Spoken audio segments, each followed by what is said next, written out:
الحمد لله نحمده ونستعينه ونستغفره ونؤمن به ونتوكل عليه ونعوذ بالله من شرور أنفسنا ومن سيئات أعمالنا من يهده الله فلا مضل له ومن يضلله فلا هادي له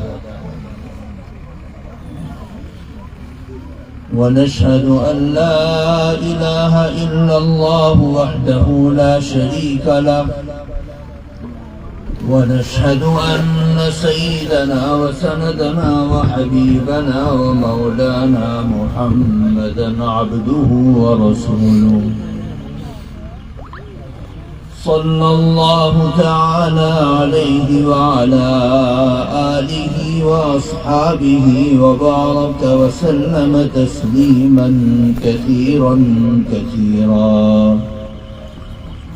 أما بعد فأعوذ بالله من الشيطان الرجيم بسم الله الرحمن الرحيم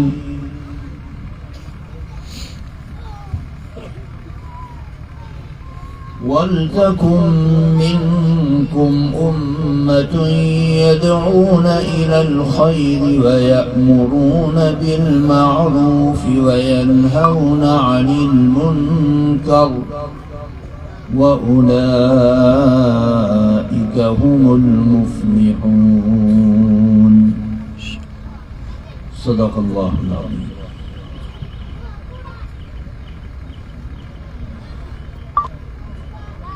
حضرات علماء اعظام اور ائمہ اکرام، خاص طور سے اسی ادارے کی دعوت پر انتہائی محبت، عقیدت، احترام کے ساتھ جمع ہونے والے ہمارے نوجوان، بزرگ، پیارے بچے، بچیاں، پردہ نشین خواتین، اللہ تبارک و تعالیٰ کا بے حد احسان ہے کہ پروردگار عالم نے اس پنڈال میں ہم سب کو جمع ہونے کی سعادت نصیب فرمائی۔ اللہ تعالیٰ اس جمع ہونے کو ہم سب کے لیے ہماری آخرت میں عزت، نیک نامی، کامیابی، کامرانی کا ذریعہ اور سبب بنائے۔ میرے دوستوں، بزرگوں،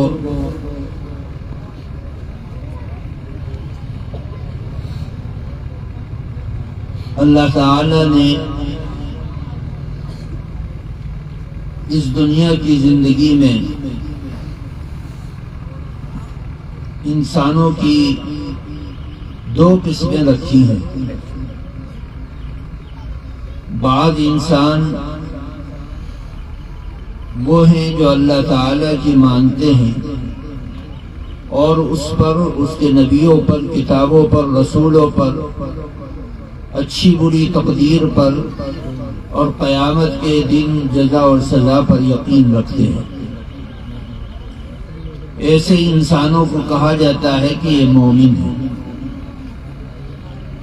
اور بعض انسان وہ ہیں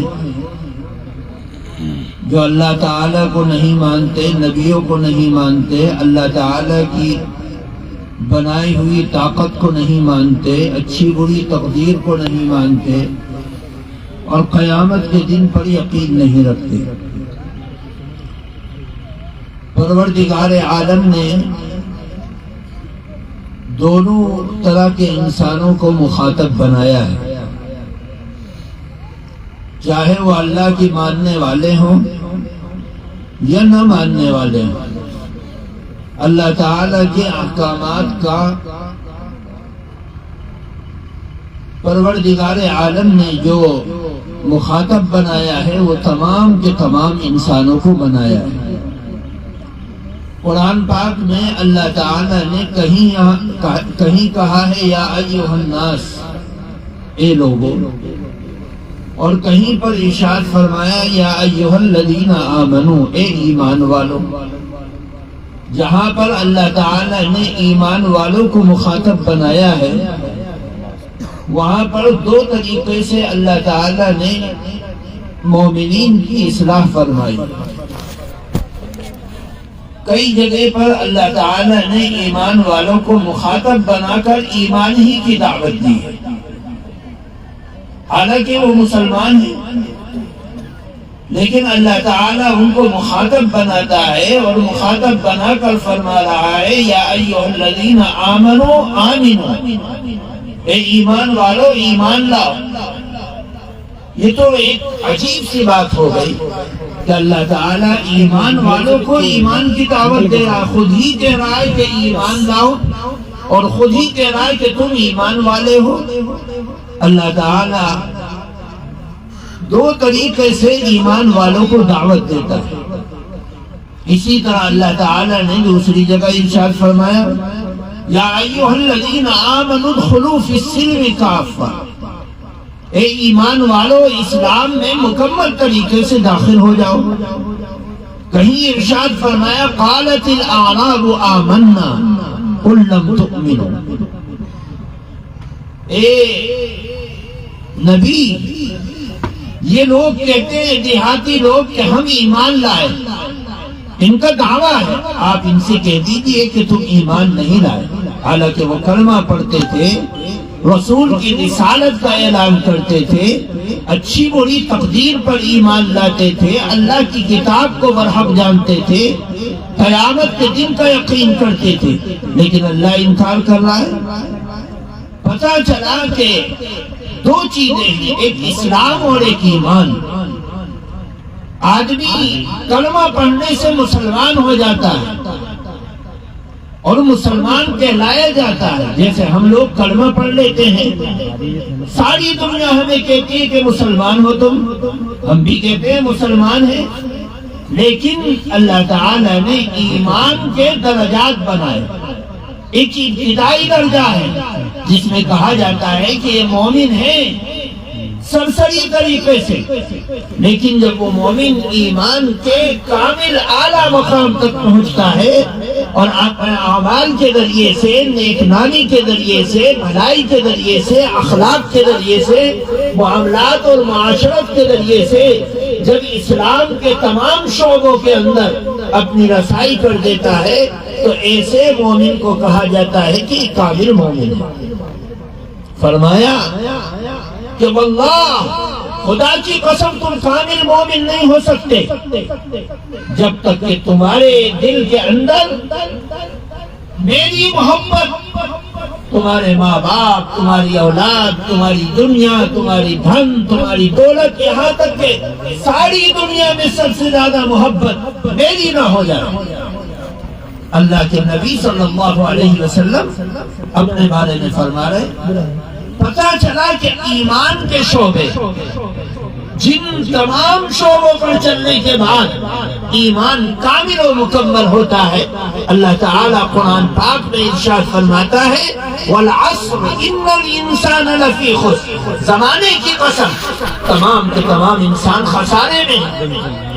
اب اس میں تو مومن بھی آ گئے، نیک لوگ بھی آ گئے، اللہ تعالیٰ ان میں سے درجہ بدرجہ نکالتا ہے، فرماتا ہے اِلَّا الَّذِينَ آمَنُوا، مگر وہ لوگ جو ایمان لائے، اللہ کو مانا، رسول کو مانا، کتاب کو مانا، نبیوں کو مانا، قیامت کے دن پر ایمان لائے۔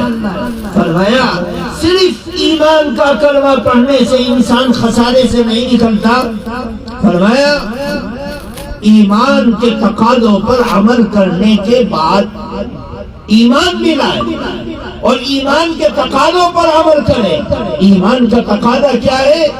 فرض نمازوں کو ادا کرنا۔ ایمان کا تقاضا کیا ہے؟ فرض روزوں کو ادا کرنا۔ ایمان کا تقاضا کیا ہے؟ اگر نصاب کے برابر حولان حول کے 7 سال گزر جائے مال پر تو زکوٰۃ فرض ہو جاتی، اس کی ادائیگی کرنا۔ اگر استطاعت ہو، دھن ہو تو زندگی میں ایک مرتبہ حج کر لینا۔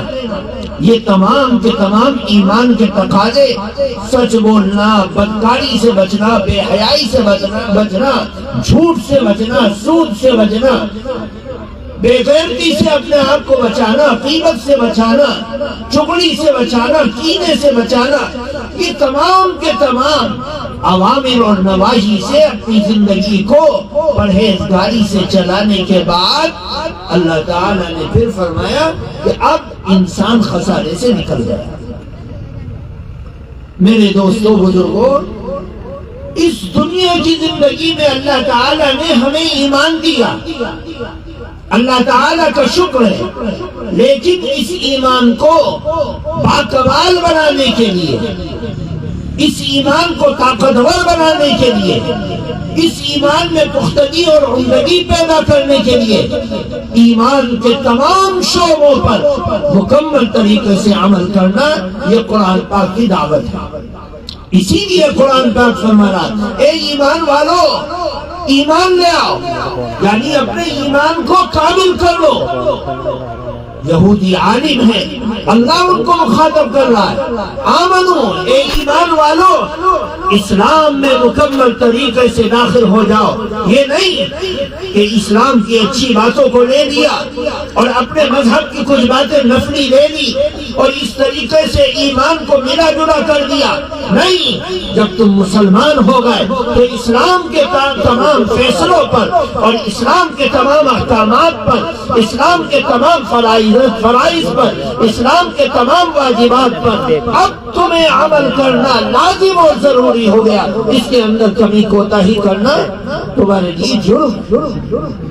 میرے دوستوں بزرگوں، اس دنیا کی زندگی میں ہم وہی ایمان والے کہ ہمارا باپ مسلمان، ماں مسلمان، خاندان مسلمان، عقید و عقارت مسلمان، گاؤں مسلمان۔ ہم نے آپ کو کہا کہ ہم مسلمان ہیں، لیکن اس اسلام کو اپنے اخلاق سے، اپنی جان سے، اپنی عزت سے، اپنے معاملات سے، اپنی معاشرت سے ثابت کرنے کا وقت جب آتا ہے تو ہم پیچھے ہٹ جاتے ہیں۔ آج دنیا میں لاکھوں کروڑوں کھربوں جو ایمان والے چلے گئے اور یہ کروڑوں اربوں مسلمان اس دنیا کے اندر ہیں، ان مسلمانوں کے اندر اللہ تعالی اسی نبی پاک صلی اللہ علیہ وسلم کی زبان اقدس سے مسلمانوں کی بیماریوں کو بتلا رہا۔ ایک بات یہ معلومات کی ہے کہ ہم یہ سوچتے ہیں کہ قیامت صرف کافروں پر آئی۔ یہ بات سچ ہے کہ ایک ایمان والا اس دنیا میں نہیں ہوگا۔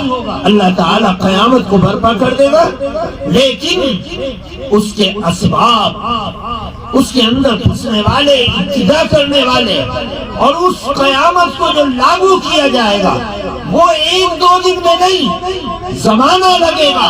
اور اس زمانے کے اندر اللہ کے نبی صلی اللہ علیہ وسلم نے قیامت کی جو علامتیں بیان کی کہ یہ گناہ ہوگا، یہ گناہ ہوگا، یہ گناہ ہوگا، یہ گناہ ہوگا، اس کے اندر یہی ہے کہ مسلمان کلمہ پڑھے گا، ایمان لائے گا، مسلمان کہلائے گا، لیکن اس کی زندگی کے اعمال اتنے بدتر ہو جائیں گے، اتنے بدتر ہو جائیں گے کہ اس کی زندگی کا مقصد اور ایمان کا مقصد اس کے اندر سے نکل جائے گا۔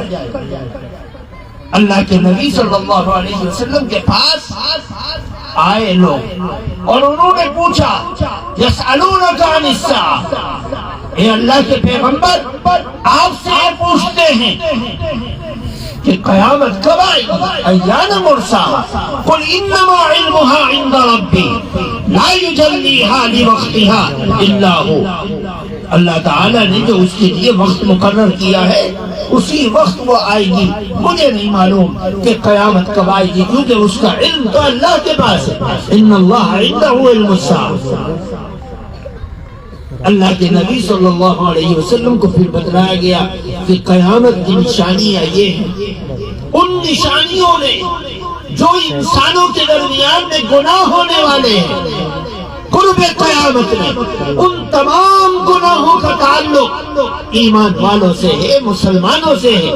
اللہ کے نبی صلی اللہ علیہ وسلم ارشاد فرما رہے اذا اتخذ الفیض والامانۃ مغنما والزکاۃ مغرما وتعلم لغیر الدین واعطاء الرجل امرأته وعق امه وبر صدیقہ وجفا، یہ تمام کی تمام بیماری اور گناہ ان لوگوں میں ہوگا جو ایمان کا کلمہ پڑھتے ہیں۔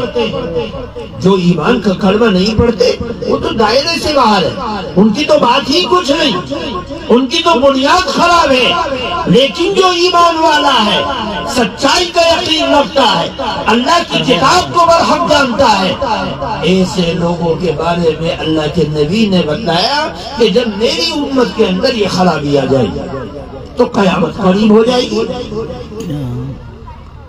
نبی پاک صلی اللہ علیہ وسلم کی احادیث طیبہ تمام کی تمام آپ اٹھائیے تو مخاطب مسلمان ہیں، مسلمان کے اندر گناہوں کی بیماری آ جائے گی، بے حیائی آ جائے گی، اللہ کے نبی کے دین کے اوپر سے یقین اٹھ جائے گا، دنیا کی محبت آ جائے گی۔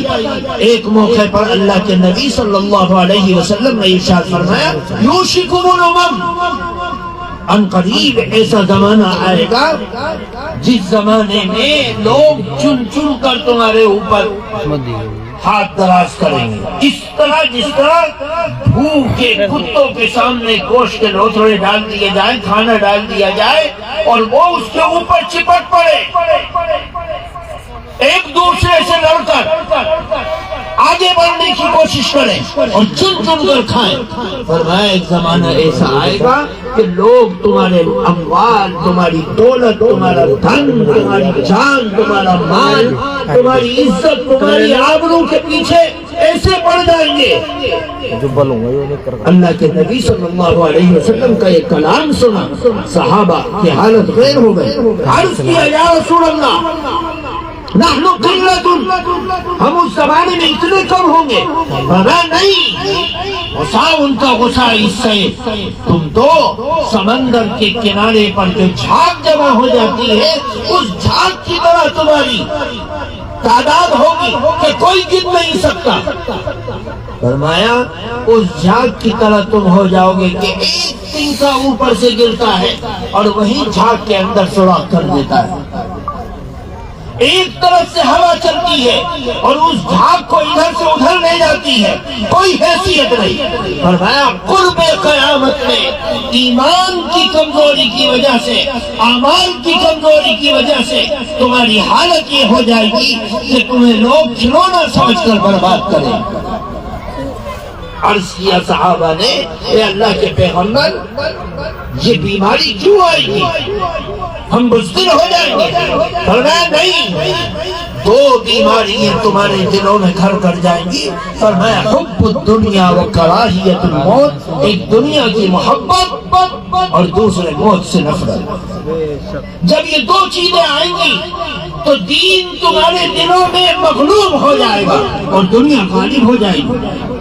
یہی وجہ ہے حضرت ابو ہریرہ رضی اللہ تعالی عنہ کی حدیث ہے، فرمایا اذا عظمت امتی، جب میری امت، اذا عظمت امتی الدنیا نزعت بها ہیبۃ الاسلام، فرمایا جب میری امت کے اندر یہ بیماری کھل جائے کہ وہ دنیا کو دین پر غالب کر دے، یعنی دنیا کو اہمیت دے رہے اور دین کو کمزور سمجھ رہے کہ چلو دین پر تو پھر عمل کر لیں گے، توبہ کر لیں گے، اللہ کے سامنے رو لیں گے، سجدہ کر لیں گے، نماز پڑھ لیں گے، جب موقع ملے گا۔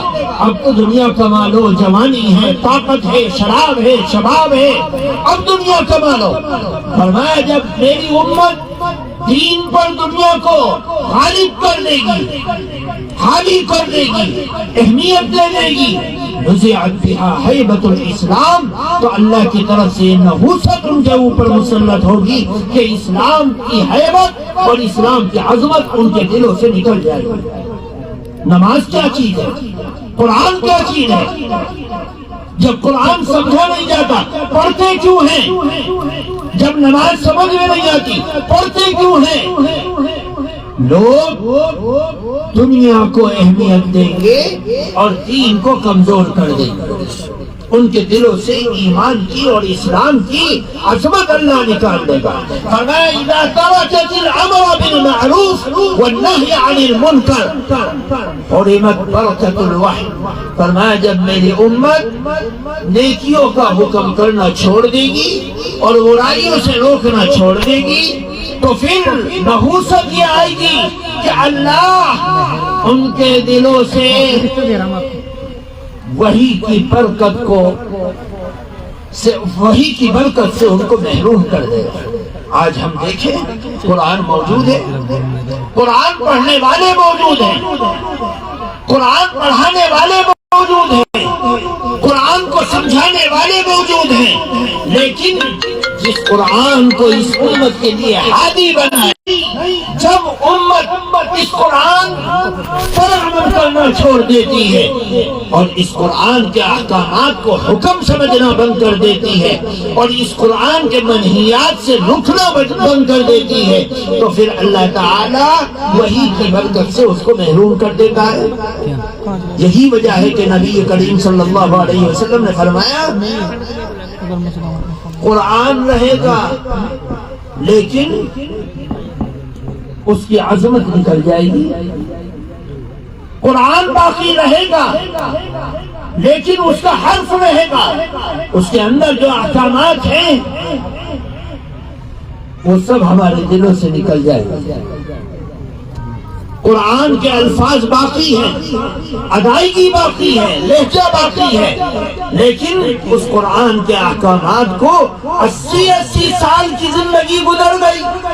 پوچھو بھائی 80 سال سے سورہ فاتحہ پڑھ رہا ہے اور صبح سے لے کر شام تک تمام فرائض تمام نوافل اگر پڑھے تو 48 مرتبہ الحمدللہ پڑھتا ہے, یہ سنتا ہے, یہ خاموش رہتا ہے.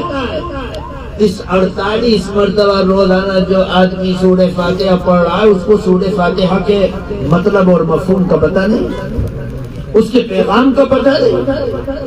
فرمایا قرآن باقی ہوگا لیکن صرف قرآن کے الفاظ باقی ہوں گے, اس کے حرف باقی ہوں گے, باقی اس کی عظمت, اس کی بڑائی, اس کے احکامات, اس کے مفہوم, اس کے اخلاق, اس کی معاشرت ہمارے پاس نہیں ہوگی.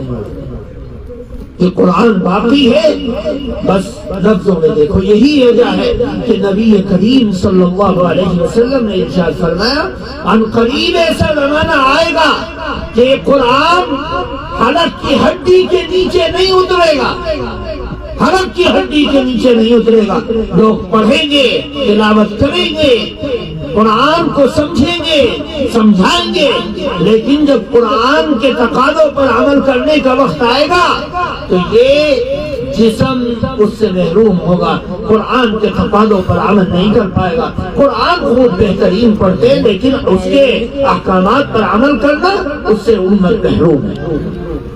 اسی کو فرمایا کہ جب میری امت نیکیوں کا حکم کرنا چھوڑ دے گی اور برائیوں سے روکنا چھوڑ دے گی, کیونکہ امر بالمعروف اس امت کے اوصاف میں سے ایک وصف ہے جس کو اللہ نے واجب کیا ہے. فرمایا والمؤمنون والمؤمنات بعضهم اولیاء بعض, مومن مرد اور مومن عورتیں ایک دوسرے سے پیار کرتے ہیں, دوستی رکھتے ہیں, محبت کرتے ہیں. یأمرون بالمعروف, ان کا پہلا وصف یہ ہے کہ وہ نیکیوں کا حکم کرتے ہیں اور برائیوں سے روکتے ہیں. میرے دوستوں بزرگوں, آخری چیز فرمائی اذا تصابت امتی سقطت من عین اللہ. میری امت جب آپس میں گالم گلوچ کرنے لگے گی, ماں کی, بہن کی, ادھر کی ادھر کی, ہر طرح کی گالی لوگ دینے کے ایکسپرٹ ہیں. جب میری امت آپس میں گالم گلوچ کرنے لگے, لڑنے لگے, تو سب سے بڑی نحوست ان کے درمیان میں آئے گی کہ اللہ کی نظروں سے اس امت کو گرا دیا جائے. فقدت من عین اللہ, اللہ کی نظروں سے وہ گر جائے.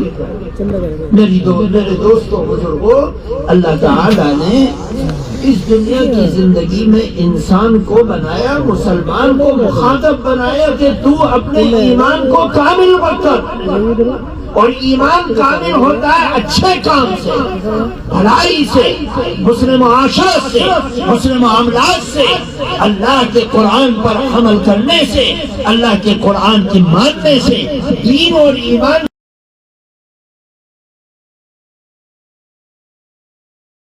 چوراہے اور چوپالے بن جائیں گی۔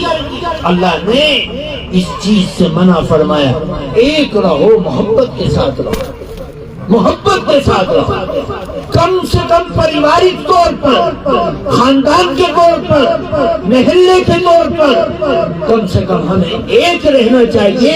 یہ ہماری عزت ہے، ہماری طاقت ہے، ہماری شان ہے، ہماری غیرت ہے۔ ذلیل ترین قومیں متحد ہو کر اپنے وزن کو بنا لیتی ہیں، اور عزتدار قومیں، عزتدار پریوار، عزت والے لوگ، عزتدار خاندان بکھراؤ کی وجہ سے اپنے آپ کو ذلیل کروا لیتے ہیں۔ یہ دنیا کی تاریخ ہے، آپ دنیا کی تاریخ کو پڑھ کر دیکھیے، یہی ہوتا ہے۔ بغداد کو تاتاریوں نے اجاڑا، اور وہ بغداد جس میں علم و فضل اور کمال کا راج تھا، لیکن جب آپسی رنجش کی وجہ سے، عیاشیوں کی وجہ سے اس کا بکھراؤ ہوا، 1 کروڑ انسانوں کا قتل عام ہو گیا، 1 کروڑ انسانوں کا۔ آج امام بخاری کی صرف بخاری ہے ہمارے پاس، لیکن ان کی وہ 13-14 کتابیں جو انہوں نے اپنی زندگی میں لکھی، ان کا نام بعض کتابوں کا ہمیں پتا ہے، اس کے علاوہ پتا نہیں اس میں کیا لکھا تھا۔ وہ غائب ہو گئی۔ امام مسلم کی کتابیں غائب ہو گئی، ابو داؤد کی کتابیں غائب ہو گئی، صاحب نسائی کی کتابیں غائب ہو گئی، علامہ تفتازانی کی کتابیں غائب ہو گئی، امام غزالی کی کتابیں غائب ہو گئی۔ امت کے علماء کو یا تو ان کا نام پتا ہے یا نام بھی گیا۔ کیوں؟ بغداد کے مدرسوں، مسجدوں، کتب خانوں، لائبریریوں کو سب کو تہو بالا کر دیا، عبادت بن گئی۔ پوری دنیا کے اندر چاہے قرطبہ کا زوال ہو، چاہے اندلس کا زوال ہو، چاہے بغداد کی گلیاں ہوں، یا دنیا کے کسی بھی علاقے کے اندر اسلام پھلتا پھولتا ہو، یا وہاں کے قوم اور وہاں کے رہنے والے آپسی انتشار اور اختلاف نے امت کو بکھار کر رکھ دیا اور امت کو ذلیل کر کے رکھ دیا۔